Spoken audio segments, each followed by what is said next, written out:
It was like a bear, but a pig thing. Jesus. Welcome to WatchMojo, and today we're counting down our picks for the top 20 South Park plot holes you never noticed. Okay, but think about that. That actually doesn't make any sense. For this list, we're looking at continuity errors and other plot missteps that have appeared over the show's run. Did you notice any of these? Let us know in the comments. Number 20. Cartman's fear of needles. It's probably safe to say that most people don't like getting needles. In South Park, never was this more apparent than when Cartman needed a vaccination. Terrified of a little poke, Cartman runs and squeals like a literal pig to avoid the needle.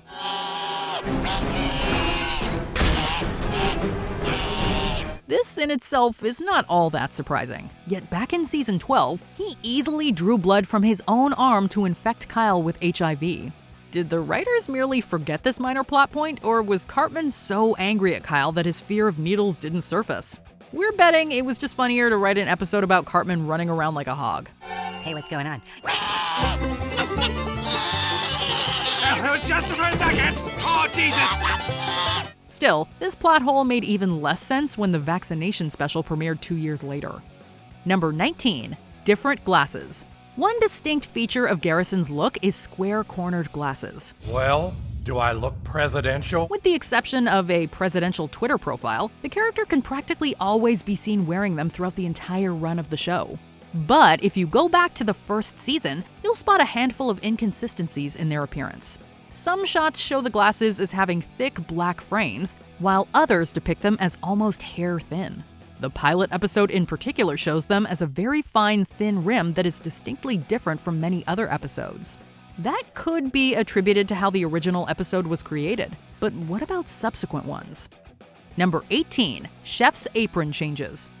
Chef. He was one of the only sane adults in South Park. Oh, now this is getting ridiculous. Always there to give the children a hand or sing a song, he was a staple of the show for almost 10 years. I'm gonna make love even when I'm dead. When not doling out advice, he could be seen donning an apron in the kitchen of the school's cafeteria. Oddly enough, it seems that very apron has magical properties. When the boys are in the kitchen facing Chef directly, the letters on his apron are shown in capitals. Yet when he faces the kids as they enter the kitchen, the print is all lowercase. What kind of demon magic is this? Number 17. Kyle forgot MANBEARPIG. It was season 11 and audiences were treated to the Imagination Land trilogy, a fantasy place where everything from one's imagination could become real. This included Al Gore's infamous MANBEARPIG. What is it? It's like a half man, half bear, and half pig! After emerging from the Stargate, portal, MANBEARPIG attacks Kyle. He survives the ordeal, only to completely forget about MANBEARPIG 11 years later. MVP returns, and even after claiming several victims, Kyle seems to have no memory or awareness of his existence, even as he searches for him online. That's what I saw. I saw a MANBEARPIG. MANBEARPIG? Could the trauma from earlier have blocked his memories? Or maybe he's part of an elaborate MVP cover-up? In any case, we guess MANBEARPIG isn't imaginary after all. Number 16. Where's Clyde's colostomy bag? Mr. Mackey is on the hunt for someone who may have used a urinal for something far more gross than its typical use. Okay, you think it's funny, but nobody else does. Thinking it was Clyde, his suspicions are shot down when he learns the boy had colostomy surgery and now uses a bag as needed. Although this is a perfectly fine explanation, it does come in contrast with what we see a little over a year later. The boys all learn that the girls have rated Clyde as being the cutest boy in school. Me? I'm the cutest? So when he's checking himself out in the mirror, no bag or scar from his surgery is seen. Maybe he got a removable one? Number 15. The feline's gender.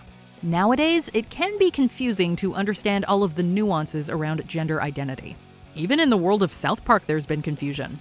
Early on in the show's run, Cartman's feline friend was identified as Mr. Kitty. Who's my kitty? Who's my Mr. Kitty? My fluffy old pal. Yes, that's my Mr. Kitty, yes. Yet during the show's first experiment with serialized episodes, Mr. Kitty is in heat and is clearly depicted as a female. Then, yet again during the entire cheesing fiasco of season 12, the cat appears to have gone back to being male. Our guess is that Cartman's kitty's gender is whatever it needs to be to best serve a great joke. Number 14. Kyle's different origins.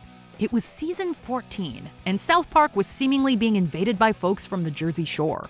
As the situation escalates, Kyle is shocked to learn his mother was pregnant with him while still living in New Jersey. But now I realize, you can take the fetus out of Jersey, but you can't take Jersey out of the fetus. This would mean that he was born in South Park and has lived there his entire life.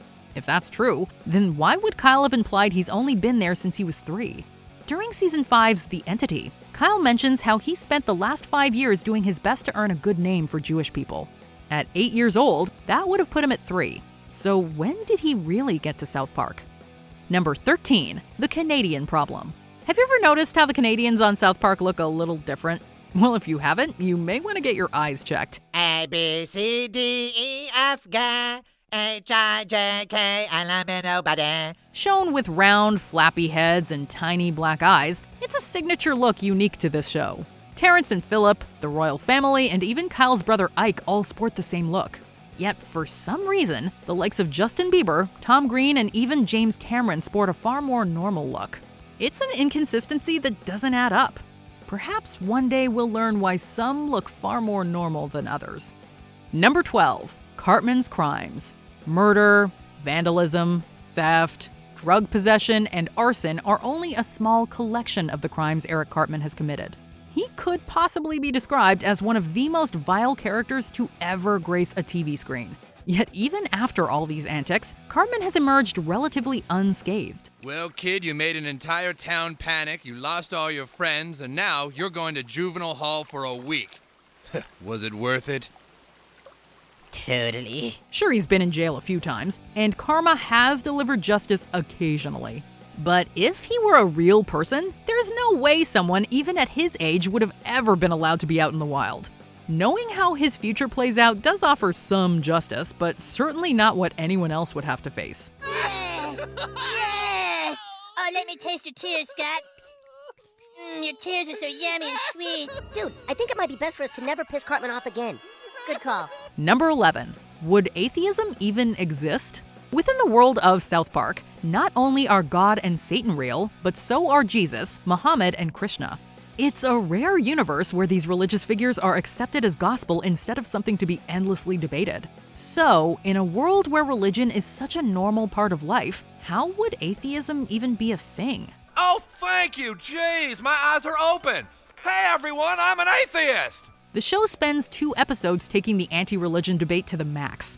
But since atheists firmly believe that God doesn't exist, in reality, they'd likely be relegated to a small group of conspiracy theorists who claim the gods of South Park and the rest of that world are all fake.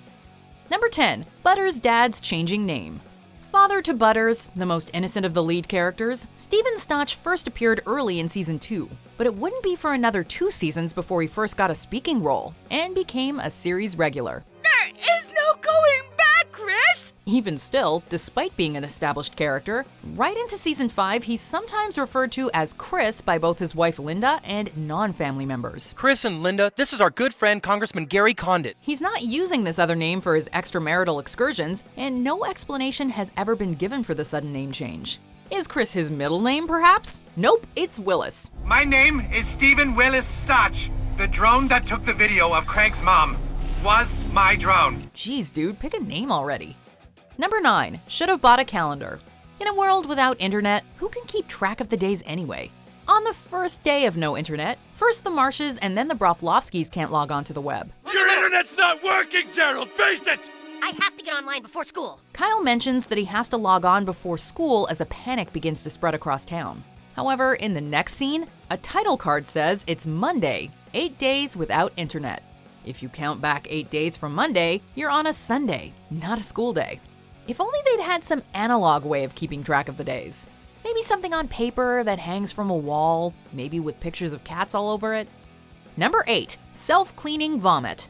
From the very first episode, you can almost forgive the creators this oversight, as they were working with some pretty rudimentary materials. This is for you. Blah, ew! In this early running gag, Stan vomits whenever he speaks to Wendy, a little girl he has a crush on and later dates. But why, Stan? Blah, ew! On 2 separate occasions in the pilot episode, he actually gets vomit on her. Good thing Wendy is apparently coated in Teflon, as the puke instantly slides right off of her. Ew! Sorry. It's just too bad she seems to lose this special ability in later episodes. Number 7. Changing poster. Back again to the premiere episode, this time not for puke-repellent characters, but for set pieces changing of their own accord. This sort of thing happens in later seasons as well, with Kenny's mom making a crazy fast wardrobe change mid-scene, but the first one to catch viewers' eyes was in the classroom. In the background, you can see a poster of the Laughing Cavalier, but in the final shot, we see that the poster has changed to that of an astronaut. What are we to believe? That this is some sort of magic poster or something? Boy, I really hope somebody got fired for that blunder. Number 6. CARTMAN'S cash flow. For you, Eric, I leave from my life savings the sum of $1 million. Cartman's petty and senseless rivalry against Kyle is one of the show's most long-running gags. Would you mind stepping aside? I've got a purchase to make. After inheriting $1 million from his grandmother, he's even more obnoxious than ever and promptly spends all of his money on an amusement park all for himself. Afterwards, he seems to have an unending cash flow, as he's able to run the park and TV ads just to torment Kyle and Stan. So much to do at Cartman Land, but you can't come, especially you, Stanica. When he hires a security guard and tries to pay him in free rides, he explains that he spent all his money buying the park. If you need security, I need a cash salary. But I don't have any cash. I spent everything on this park. So where did the money for the commercials come from? Number 5. When is Christmas? In this tale of cuddly satanic critters looking to raise the Antichrist on Christmas, oh that old chestnut, viewers are treated to a Christmas special the likes of which only South Park can provide. Following a blood orgy, the forest creatures decorate their unholy manger on Christmas Eve morn, i.e. the 24th. In the gentle forest clearing on Christmas Eve morn, the little forest critters prepared for the Antichrist to be born. But when the cubs of the mountain lion who normally dispatches the Antichrist go to the clinic to learn how to get rid of the beast before it's born, the doctor says it's 3 days until Christmas. It's only 3 days until Christmas, so I have lots of abortions to perform. Maybe satanic woodland animals celebrate anti-Christmas a couple of days earlier? Number 4. The brown noise. It goes by many names. The brown noise, sound, or note, but ultimately it's the same thing. A hypothetical frequency so low, it makes you involuntarily lose bowel control. Whoa, oh my God! Oh, I crapped my pants! Of course Cartman was interested. He becomes obsessed in one episode, and even discovered that it is, according to him, the brown noise is believed to be 92 cents below the lowest octave of E flat. But when Cartman tries to employ this sonic weapon on a rival school by altering the sheet music, he just writes in a regular E flat. Also, it's an E flat for the treble clef, not the bass, making the note he wrote just a tone and a half above the very regular middle C. Number 3. Shooting Kenny. While the boys are on a hunting trip with Jimbo and Ned, the town is threatened by rising volcanic activity. Returning home from their trip, they're confronted by Scuzzlebutt, a Bigfoot-like creature who weaves baskets and has Patrick Duffy for a leg. In a panic, Ned tries to shoot him but is out of ammo. Oh no, out of ammo. As lava from the volcano nears, Scuzzlebutt helps them to safety. Kenny, who was already killed once by a volcanic rock, returns, only to be accidentally shot by Ned when he throws down his gun. But wasn't Ned out of ammo? And we know that Kenny always comes back, but 2 fake-outs in one episode? Number 2, Clyde's mom back from the dead. What if I had fallen in? Start listening to me! Put it down! Put it down! Mysterious resurrections are not uncommon in South Park, if you're Kenny. However, one character makes an improbable full recovery after having her intestines sucked out and dying on the toilet. Clyde's mother Betsy suffers this gruesome fate in the first episode of season 16. However, she's back just 3 episodes later. Classic parenting mistake, lack of follow-through. If you're not gonna stay dead, Betsy, how will Clyde ever learn the importance of putting the toilet seat down? You are coming home right now, Clyde, and you are putting the toilet seat down where it belongs. Let's go! Before we continue, be sure to subscribe to our channel and ring the bell to get notified about our latest videos. You have the option to be notified for occasional videos or all of them. If you're on your phone, make sure you go into your settings and switch on notifications. Number 1. Recording without a camera. In one of the most notorious episodes in the entire series, Cartman butts heads with older kid Scott Tenorman. For once, Cartman is on the receiving end of the intimidation. Just give me back my money. Buyer beware, dude. Give me my $10, Scott. After Scott sells him pubes, Cartman wants his money back. Scott says he'll only do it if Cartman sings that he's a pig. I'm a little piggy, here's my snot. Oink, oink, oink, oink, oink, oink. We see Cartman do the song and Scott getting a kick out of it. Later, Scott uses a recording of the song to torment him. Only thing is, during the scene, there was no recording device. Scott was clever enough to figure out cameraless recording, apparently. Too bad he wasn't clever enough not to push Cartman too far. Do you like it, Scott? I call it Mr. and Mrs. Tenorman chili. Did you enjoy this video? Check out these other clips from WatchMojo, and be sure to subscribe and ring the bell to be notified about our latest videos.